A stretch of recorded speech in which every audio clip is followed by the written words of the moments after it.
ये हूँ प्रभु श्री जगन्नाथ बड़ ठाकुर श्री बलभद्र और माँ कांपल्यवासिनी सुभद्रांकर पगड़ी प्रस्तुत चली।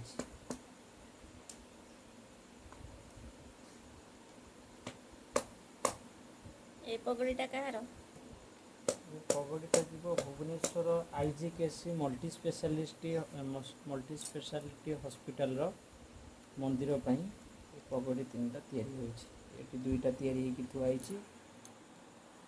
जगन्नाथंकर बड़ ठाकुर बलभद्रंकर और यहाँ माँ सुभद्रांकर प्रस्तुति चली अंडर प्रोसेसिंग।